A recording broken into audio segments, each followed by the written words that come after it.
Michigan is going to be without one of their best players, maybe one of the best players in all of college football for the 2024 season, barring a miraculous recovery, because I'm sure you saw yesterday, late into the evening, Rod Moore tore his ACL. It was announced. It's kind of rumored out there on Twitter about 7, 8 o'clock, 9 o'clock Eastern or so, and then actually was made official late in the evening last night, I think around 10 or so Eastern, tore his ACL in practice on Sunday. Inside word in the practice is that there's optimism that maybe he can come back and return, but not, or maybe just like, maybe it happens, but not an expectation, I should say, that he will return. But if he does, okay, cool, come back. Rod Moore could have been a second round, third round pick this year, missed a few games because of injury, so decided to come back and be part of the 2024 team, maybe bump up into a first round, base safety in America. It's not going to happen. Terrible news, but we'll react to how it impacts the depth chart, transfer portal, and more. Did want to ask you guys to subscribe to the channel, youtube.com/Michigan TV.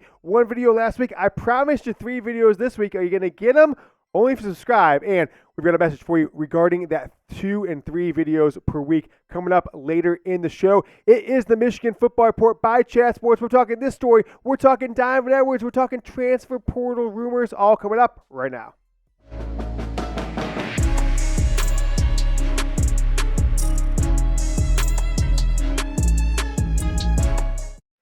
And the top story on today's show is Rod Moore, right? Just feels so terrible for him. Great kid, 3-star guy out of Ohio. Didn't get enough from Ohio State, came to Michigan, starting as a true freshman. And, I don't think Michigan wins the national championship without him. Caught the game-sealing interception against Ohio State. So we're going to talk about that later in the show, though. Major transfer rumors around Michigan or other schools. We'll tell you about it. Have they been officially debunked? You're going to want to stick around to the end of the show.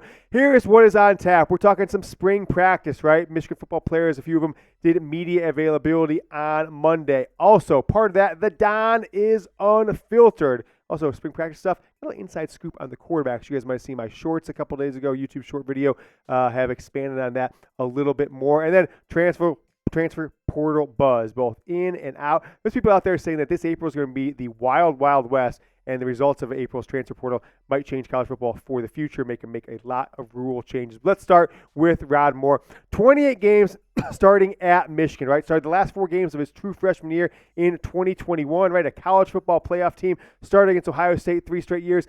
Missed a couple games in 2022, and then didn't start 4 games this year, right? Completely missed the first 3 games of the year with injury, and then missed 1 other start throughout the year. His game-winning interception when Marvin Harrison, man, I think you could tell it right there. And I saw Joel Klatt's show this week. He did a podcast on just different things related to the draft, saying, hey, he's never seen Marvin Harrison short arm and give up on 2 passes. I actually think it's Harrison's fault for those 2 interceptions, but Rod Moore was the benefactor. Game-sealing interception for Michigan to win 30-24 over Ohio State. 3 straight wins, beat Ohio State again. I feel for Rod Moore. I really do. This one's tough. He probably wanted to prove that he wasn't injury prone. Now he's not going to be able to prove that, right? Because he's got injured. And I'm sure this doesn't have to do with another. And the fact that he probably could have been a second or third round pick had he come out this year. Wanted to work his way up into a first round draft pick, kind of be like Mikey Sainristil, really raise your stock with another year of starting and be part of what could be a national championship or at least a 4th straight college football playoff appearance. It's probably not going to happen. I actually probably won't expect to see him back in Michigan, right? He could come back for the 2025 season now since he won't play this year. I wouldn't expect him back. I bet he sticks around the program, but really trains elsewhere and hits the ground running in January with the game film he has from the 28 starts at Michigan over 3 years. Now, I tweeted this out last night. At Keon Sabb, you up, bro? It's like you text a girl at 3 in the morning after a bar, right? It's like, what's up? Yeah, you up, right? You see those 3 dots. Didn't see the 3 dots yet from Keon. But hey, buddy, come on. I mean, look, reply to my tweet. Come home. We've already seen it this year, right? Transfer guy, freshman All-American lineman from Alabama, transfers back home to his home state of Iowa. 2 months later, he's transferring back to Alabama, and the quote was, the grass isn't always greener. Keon, you were on the field, right? You started the national championship game. You were on the field as a contributor against Alabama. You saw Michigan beat Alabama. Now you got to come back, baby. We got a starting spot for you. Transfer back to Michigan. But if it's not him, here are the options on the roster right now for safety. And Quinten Johnson, right, announced a couple weeks ago he's returning for his 6th year after initially declaring for the NFL, but didn't really go through the paperwork. Wants to, get some starting reps. Has been a contributor for the last couple of years, but never really a starter. Had that awesome hit on Emeka Egbuka against Ohio State.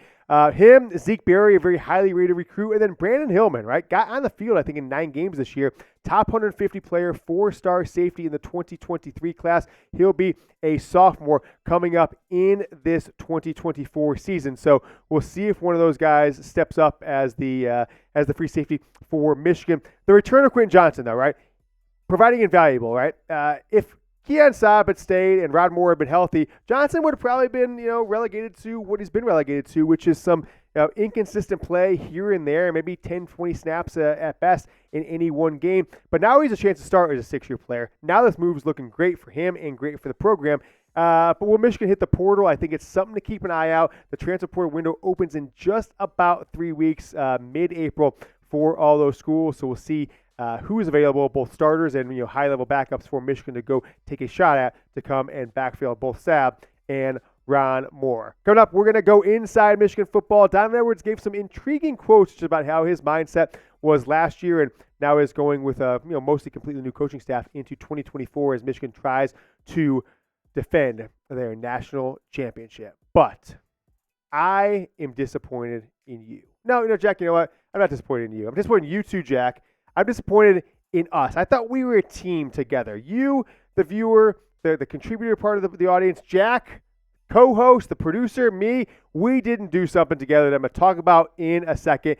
I am disappointed in you, but also I'm disappointed in Jack. I'm disappointed in us collectively, Jack, me, and you. It didn't happen. You'll find out here in a second. But I got to tell you about Game Time. Today's show is sponsored by Game Time, a new sponsor here in the Michigan Football Report, because spring is here, which means we have baseball to watch along with playoff basketball and hockey. Hey, March Madness still out there in Dallas coming up on Friday, Jack. Got that Duke game in Dallas on Friday. And you shouldn't have to miss any of the action because of ticket prices. With Game Time, you can get killer last-minute deals and all-in prices for all the big events. Look, for me, there's nothing more frustrating than spending time searching for the best ticket prices, which is why you should give Game Time a shot. They have flash deals, zone deals, and the lowest price guarantee. So if you are trying to catch a game, concert, or any other event in your local area, download Game Time today and use promo code CHATSPORTS, one word, CHATSPORTS, for $20 off your first purchase. I love Game Time. They give you the view of your seat before you purchase. How do you think I got us those great seats for the national championship game, Jack? Game Time. Got my tickets for the Rose Bowl off of Game Time as well. Also, head to LA tomorrow. We got a bunch of meetings Wednesday, Thursday morning, Thursday night. Like, oh, well, we've got a gap from like noon to about 7 o'clock till dinner on Thursday. What are Brett and I going to do out there in L.A.? I'm pulling up Dodgers tickets, baby. We might go to Chavez Ravine, might see a Dodger game, right? I've been to like 20 Major League Baseball stadiums. Could make it 21 with Game Time. You see on screen here, tickets for the upcoming Tigers games, right? Super great deals for the season opener, opening weekend. Also, Michigan football, opening day of the year, getting for $161, all in, cheapest price, row 52, seat 10 there in the end zone for Michigan football games. So get going with Game Time. Promo code CHATSPORTS, CHATSPORTS, for $20 off. The link is down in the comments and the description of today's video. Download Game Time today. Last minute tickets, lowest price guaranteed. And I'll tell you what about Game Time. It's just like, even if I had to pay more money, $5 extra, I would use Game Time just because it's a way easier to app than any of the other competitors out there. So Game Time app, GameTime.co, and of course use code ChatSports, one word, $20 off your first purchase. So I'm disappointed in us, right? As an audience, I was ready. I was rearing ready to go. Going to film a video Monday, film 2 on Tuesday. Have another one to go out later in the week while I'm traveling for work. But we didn't do something, so I'm kind of mini protesting. I shouldn't even be filming this right now. We made you guys a deal last week. I like to take my time off in the offseason. Jack, you got that film queued up from last week's show? I said, here's all you got to do to get 3 shows per week this offseason. Roll the footage, Jack. Yeah, deal for you guys. We've taken about a month and a half, 2 months off from consistent programming. I've just been celebrating, Jack. We've been celebrating. I don't want to think about Jim Harbaugh going. I want to think about J.J. McCarthy. Yeah, we've been doing things here and there, but I'm revitalized and re-energized with spring practice. I want to do 3 shows per week from now until July. we don't get it. So like the video. You want us to keep doing shows. We're going to let you guys decide today. 500 likes in today's video. We'll commit to 3 shows per week from now, April, May, June, July. Next 4 months and 11 days until August. August 1st, we're back with daily programming through the end of the Michigan football season. So like the video, or we're taking off until August. It's a 4-month vacation for Jack and I. So what's the deal, guys? It's been like 5.5 days. Screenshot that video right there. It's the last video we did. So the one right before this only was, it's a 397 likes. So I need 103 of you guys who haven't liked it yet. Tell your friends, or I'll be frank, might not be seeing me. So Jack, we're going to pin this comment. So right below the video, we're going to pin that video. So if you want more content, click it, hit like. If you don't, that's fine too. You're voting with your likes or dislikes. So if you give me 3 more likes, we'll continue to do 3 more videos a week all year until August. Then it's every single day. But we got to hit that number. I'm sticking to it. If not, see you in August. Be part of the solution. Don't be part of the problem. Right now, if you haven't liked it, you are part of the problem. Cutoff date, we're going to give you 2.5 days. Friday, noon Eastern. I'm going to check back it again. If you see 500 likes, boom, 3 shows per week next week. If not, see you in August. And maybe that's what you're asking for. Maybe that's what you want. Maybe you're disliking it and hoping on another show. If that's the case, you're getting what you want. If not, though, like it, send it to a friend, create a second YouTube account, whatever you got to do. Make sure we hit that 500 likes. Because I'm serious on this one. I am absolutely dead serious. Let's give you some quick thoughts on Michigan in the NFL draft before we dive into Donovan Edwards, transfer portal stuff here in a second. Jim Harbaugh is at the NFL owners meeting, and I thought this is one of his better quotes from that meeting. He says, I had coaches, GMs coming up after meeting with our guys. They would say, he said, Mike Tomlin said, the gold standard of human beings. No wonder you guys won the national championship. So, yeah, when you ask me what it was like to be there, that's what it was like, talking about his 2023 Michigan football national championship team. He also praised J.J. McCarthy, right? Jim Harbaugh did. Yesterday on Monday, he did a little media scrum at NFL owners meetings, and this is the most important one. This is the one that went all over the internet yesterday.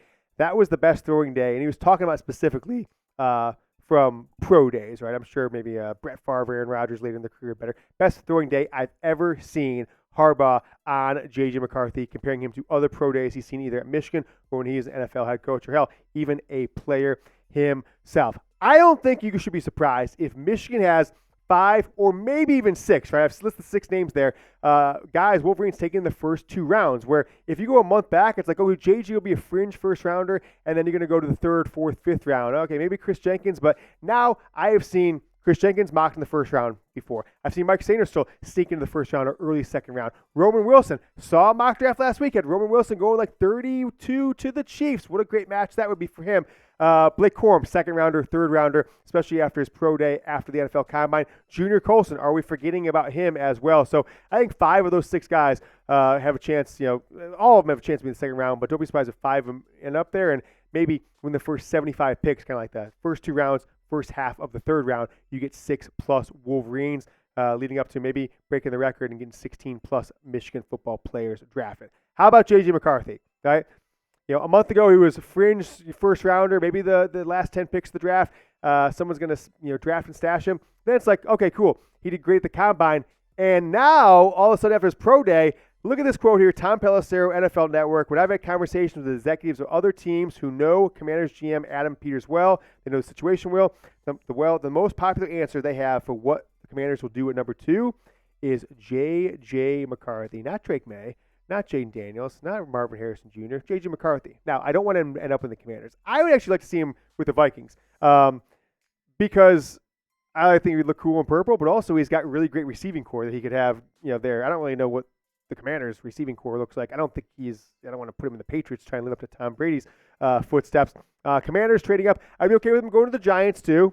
New York City boys as well. But I'm getting excited about J.J. McCarthy. I think all the things that Michigan fans have known for years, how great of a passer he is, even though he didn't do it a ton, how great of a leader he is, how great of a guy he is all starting to come to fruition as teams get to meet with him, get to see him up close and personal, and not just watching film where they say, oh, wow, he only threw 16 times in this game, 22 times that game, et cetera, et cetera. Donovan Edwards talks Michigan football. The Don has beefed up. He is now 14 pounds higher than he was in the national championship game, according to him, getting up to 214 pounds from an even 200. Said he's got to be more durable. So he's got to be better at the goal line. Also, this is pretty interesting, right? He said, I felt the fire just emerging back within my body when he got into spring practice. He goes, I'll be honest, I kind of lost it going into my junior year, last year, 2023. Not feeling great, not getting the carries that I want. But it clicked for me again that the fire in my heart is there again. And Michigan needs it, of course, right? They need it. And that's not to be unexpected. Maybe that was part of the reasons they didn't perform at certain times last year. But when it came down to it, Donovan Edwards is big game down for a reason. 2022 Ohio State game, steps in for Blake Corum, 75 yards, 85 yards, the Don. National title game, right? Just getting carries, right? 2 carries in the first quarter, 41 yards touchdown, 46 yards touchdown. Neither one of them were easy like the 2 Ohio State were maybe a little easier. Donovan Edwards, super excited for him. This year, I think we're going to see a new, approach to the game for him. He's not going to just crash into the hole and either go 40 yards for a touchdown or get stopped. I think we're going to see a lot more of those 3, 4, 5, 6 yards where he has to break off a tackle, being at 214, maybe up to 220 pounds by the time the season comes around.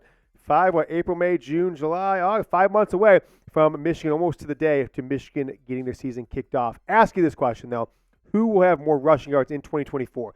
I think the conventional wisdom will be TreVeyon Henderson in Ohio State, but he's going to be sharing carries with the best running back in the SEC, Quinten Judkins, whatever his name, that transferred up. So knowing what the Don brings to the table, give me a DE for Donovan Edwards, TH for TreVeyon Henderson, who will have more rushing yards in 2024. Mason Graham has addressed the transfer rumors that have been out there, and we talked about him a little bit a couple months ago. Teams coming at him, offering him $300,000, $500,000, $700,000. Mike Elston left with the Chargers. Him and Kenneth Grant, top transfer kind of rumored guys. He said, I just feel like there's going to be rumors, but Michigan's where I want to be. Michigan's where I've been the last 2 years. I'm comfortable here. I want to stay with all the guys that went through the battles with, or stay with all the guys I went through the battles with. So that's really all it came down to. And I think this is something to think about for Keon Sabb. Maybe a guy who's 20 years old, 21, 22, they don't think about these things 10 years, 20 years, 30 years down the road. But I wonder if Keon Sabb's going to regret at some point where Michigan has in 2043, the 20-year anniversary of this national championship team, and he's the guy nobody's talked to a ton in several years because he hasn't come back for games anymore. He went out to Alabama, etc. And, he wasn't as big of a player as Mason Graham was in that. Rose Bowl MVP for Graham. But, if you go there, it's like if you stay in high school to your junior year and transfer somewhere else, it's like you're a grad of that school. You're not going to come back to our 20-year reunion. And I think that some of these players, a year away from the draft for Mason Graham, right? That draft for him is a year from now. He can start training for the draft in 9 months, 8 months from now, 9 months after Michigan wins on his second national title. I think it'd be silly to go to Ole Miss or Texas A&M for $500,000 when he could be getting a $40 million contract in April of next year if he performs the way we all think he can. Now, Michigan's football spring game is 3 weeks from Saturday, right? April 20th, 420. Jack's going to be celebrating Michigan football and other things. But also, if you don't want to make it to the game, it's going to be the second nationally televised game in history. Fox, Joel Klatt's going to be there. Gus Johnson, I believe, broadcasting Michigan's spring game. Ohio State's getting first jump, right? So Fox is doing this for only 2 schools. Ohio State on April 13th, Michigan on April 20th. High noon Eastern. Pun, play on words there, Jack. High noon, April 20th, Michigan spring game. Fox. Not Fox Sports, not Fox Regional, Fox National, right? Channel 8 or whatever it is in your local market. Joel Klatt on the call. Pretty exciting as Fox sees the spring game as opportunity for more nationally relevant programming. I'm going to ask you guys this one. Have you ever been to a Michigan football spring game or a spring game of any capacity? Jack, I know you have not been to a Michigan spring game, Jack. Have you ever been to any spring game in general? I have been to, I think, 1 or 2 University of Arizona spring games. Yes. Okay, nice. I've been to, I think, 4 or 5 Michigan spring games. It's been a long time, though. I think the last one I went to was 2010 spring after Rich Rod's 2009, right? Because, it was 2009. Tate Forcier came in early, and I was like, oh, wow, Forcier, true freshman, still should be in high school, was doing a pretty good job and didn't really shake out. Before we go on to Alex Orgy and some quarterback rumors, I just want to show you guys this stuff. Check out these bad boys. I tweeted them out a little bit, but the Don National Championship jersey. Boom, check that bad boy out. It's got the patch. It's got everything. This is embroidered on. I got Blake Corum, Rose Bowl, right? awesome jersey, Rose Bowl patch. It's got the "Those Who Stay Will Be Champions" on the collar. Heck yeah. J.J. McCarthy, Blake Corum. I got Rose Bowl. The Don, because of his 2 touchdown runs, I got a national championship one with that patch. I don't know what we're going to do with these, but I think at some point, Jack, when we renovate the office, might frame these and put them behind you or put them down like a Michigan Natty Hall of Fame or something like that. That might be what we have to do here on the show. Go over to quarterbacks. Alex Orji, I put out a video a couple days ago, Sunday night I think it was. Got a little scoop 1 week through practice for this Michigan football team, spring practice.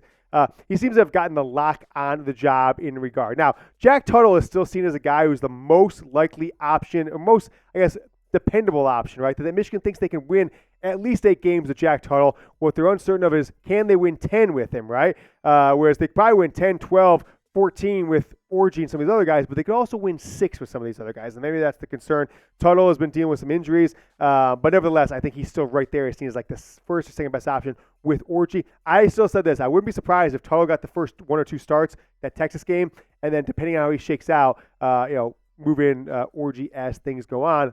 But don't count out the freshman. Jane Davis went through Rose Bowl national championship practices kind of in December, enrolled in January, was there at the national title game in Houston, and he's been a part of this spring practice. So don't rule him out. I don't think he probably gives Michigan the best chance to beat Texas on September 7th, but you might get to a point to a season where Michigan says he is going to be our quarterback in 2025 and 2026. And I know he said, and his dad said, I'm going to redshirt, we want to learn all this different stuff, but if he's the best option 25, 26, redshirting him in 2024 just for the sake of redshirting him, if you can get him on the field, if you can get him some starts towards middle, end of the season, doesn't make much sense to me. So we will see. Don't count him out. Hearing a lot of good things. Similar stuff we heard from J.J. McCarthy 3 years ago at this exact time, spring of 2021. My question to you is, which Michigan quarterback will start the most games in 2024? Comment one of the guys' names, right? Alex Orji, Jaden Denegal, Jack Tuttle, Davis Warren, Jaden Davis, whoever you want to comment on. Or if you think it's a portal guy, say portal and let me know who you think Michigan can go get, because I don't see necessarily a slam dunk option that's going to be available in the portal unless a big-time starter somewhere else decides to say, hey, I like what Sherrone Moore is doing there. I'm going to transfer from Arizona State to Michigan or somewhere else. So let me know down in the comments who will be starting the most games for Michigan in 2024, one of the 5 guys or a transfer. Before we go today, did want to thank everyone who subscribed to the channel. Stick around for the end screen. If you didn't watch it last week, giving a big shout out to 100 or so plus of you who were producers of the show, helped us get all of our content out in 2023. Subscribe now. Make sure you like that video from last week too, but subscribe as we have been sitting around 31,000 since the season ended. I haven't really grown subscribers, not a ton of content. Now we're getting back into it. Let's get to 32,000 subscribers, youtube.com/MichiganTV. I will see you soon, as long as we get to 500 likes on last week's video. Click the link below today's show. Give me a like. Go Blue.